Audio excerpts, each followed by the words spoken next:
You can spend $400,000, sign a lease, build a kitchen, hire a staff, and pay rent for 5 straight months, all before you sell a single meal. That's not a worst case. It's a normal one. And it's the reason the restaurant, the most dreamed about business on earth, is also one of the most efficient ways ever invented to make a fortune quietly disappear. Almost everyone has the dream at some point. A little place of your own. Your recipes, your name over the door, a room full of people eating food you made. It feels less like a business than a wish. And that warm, disarming feeling is exactly what stops people from doing the one thing that would save them: counting. So let's count. Let's open the ledger on opening a restaurant, every dollar in and every dollar out, and find the number the dream is carefully hiding.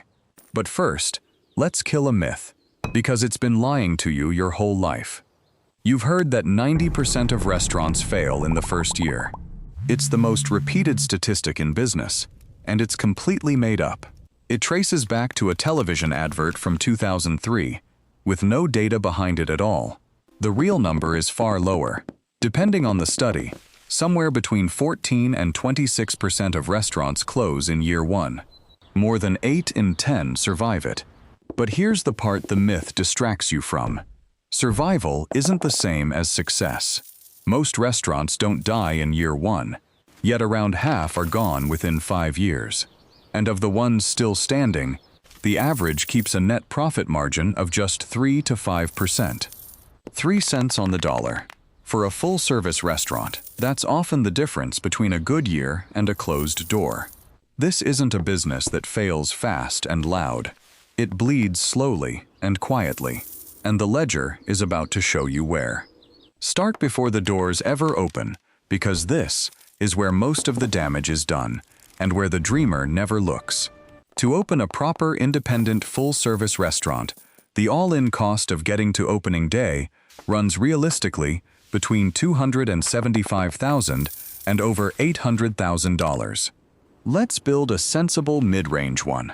Call it $400,000, and watch where it goes, because almost none of it is the part you're picturing. First, the lease, and the trap hidden inside it. Landlords of commercial space typically want first month's rent, last month's rent, and a security deposit, all up front. That alone can be 3 to 5 months of rent before you have keys that work. On a modest space, that's tens of thousands of dollars gone for a room that's currently empty. Then the build-out, turning an empty shell into a working restaurant. Kitchen, dining room, restrooms, plumbing, electrical, ventilation, code compliance. This runs anywhere from $50 to $300 per square foot, and it's routinely the single largest line in the whole budget, $100,000 or far more, and that's if nothing goes wrong. In construction, it always does. Then the kitchen itself. Commercial ovens, ranges, walk-in refrigeration, prep stations, dishwashers, the point-of-sale system. A full commercial kitchen runs $50,000 to $150,000. These aren't household appliances, they're industrial machines, and they have to exist before a single customer is fed. And then the layer nobody dreams about.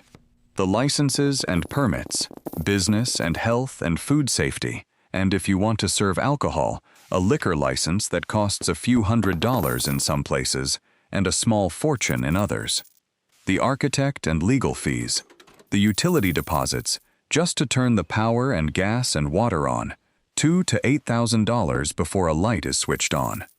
The insurance, which begins the day the lease starts, not the day you open. The pre-opening payroll, because you have to hire and train an entire staff for weeks before they serve anyone. A team training for 2 weeks can cost $15,000 to $30,000 in wages, paid to people standing in an empty restaurant. Add it up, and you've spent your $400,000. And here's the sentence that ends most restaurant dreams. You have not yet earned one single dollar. Now the doors open, and this is where the real killer lives.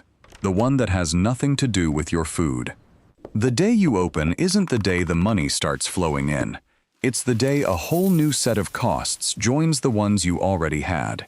Every month now, busy or empty, you pay what the industry calls your prime cost, food plus labor, and it's relentless.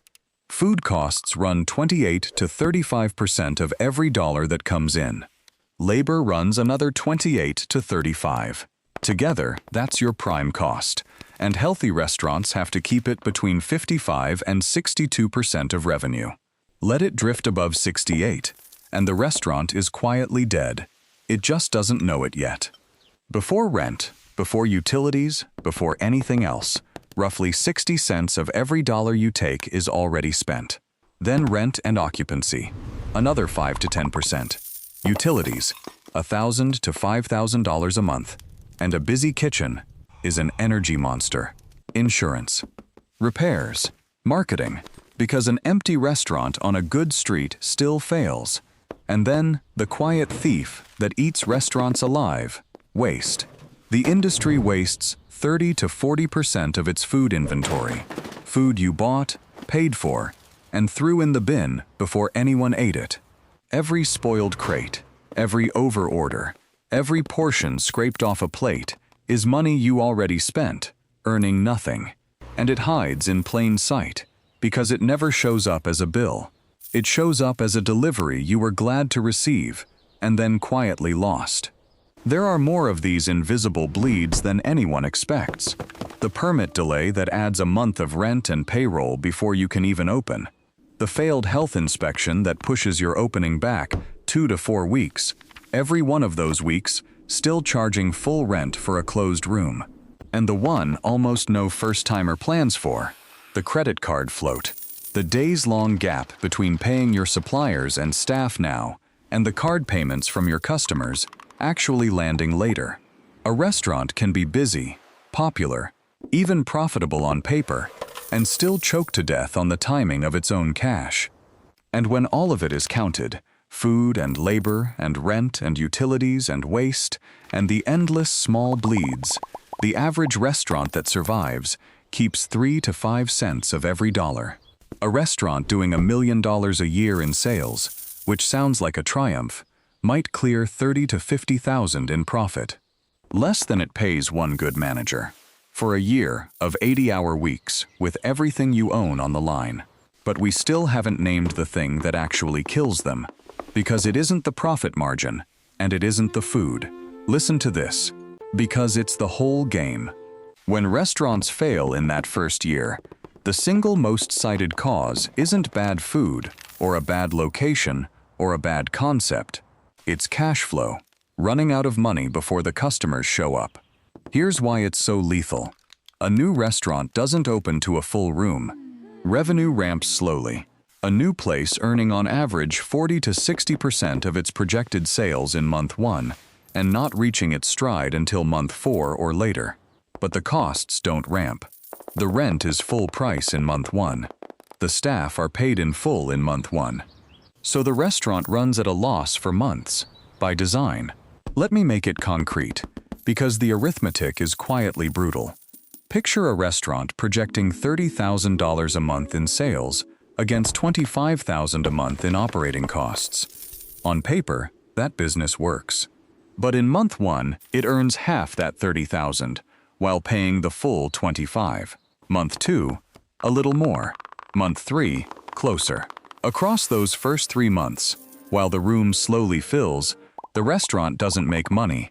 It loses $15,000 to $30,000 it will never get back. And there's a specific, deadly moment operators have a name for. The month 4 drop-off. The grand opening excitement fades. The curious first-timers have come and gone. And if a base of regulars hasn't formed yet, revenue actually falls, right at the point the owner assumed it would finally climb. The only thing keeping the restaurant alive through all of this is a reserve of cash sitting in the bank.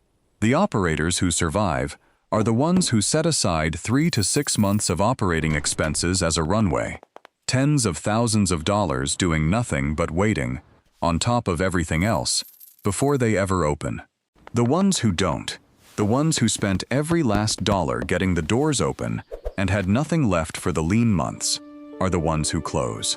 Not because the food was bad, because the money ran out 1 month before it would have worked. Put it on the ledger in bold. Undercapitalization. The restaurant didn't fail because it wasn't good. It failed because it wasn't funded to survive being new. So let's close the ledger. $400,000 to open. 60 cents of every dollar gone before rent. A 3 to 5% margin if you're good and lucky.